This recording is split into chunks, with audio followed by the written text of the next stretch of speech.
If your phone feels slow right now, it's probably not because it's old, because I have been in that situation. It's because of how you're using it.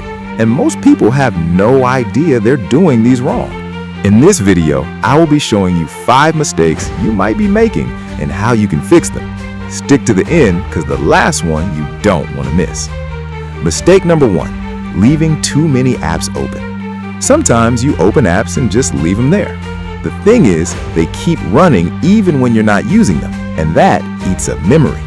The more memory being used, the slower your phone feels. To fix this, close apps you're done with and restart your phone every few days.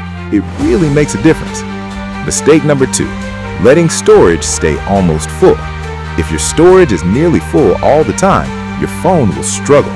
Phones need free space to work properly. When there's no room left, everything slows down. A quick fix for this: delete apps you don't use, remove old videos and screenshots, and try to keep some free space at all times.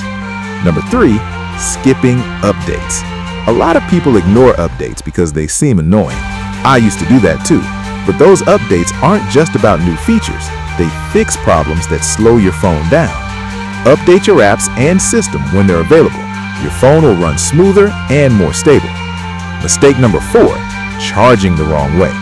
Letting your phone drop to 0 or charging it all night hurts the battery, and when the battery gets weak, the phone slows itself down to protect it. To fix this, try to keep your battery between 20% and 80% and avoid overnight charging when you can.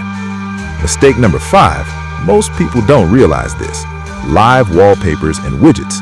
Animated wallpapers and having many widgets look cool, but they're always running in the background, and that quietly drains power and slows everything down. Use a simple, still wallpaper. Remove widgets you don't really need. Fix these habits, and your phone will feel faster without buying a new one. Let me know if this solves your problem in the comments section. Subscribe to Portish Studios. Please like and share.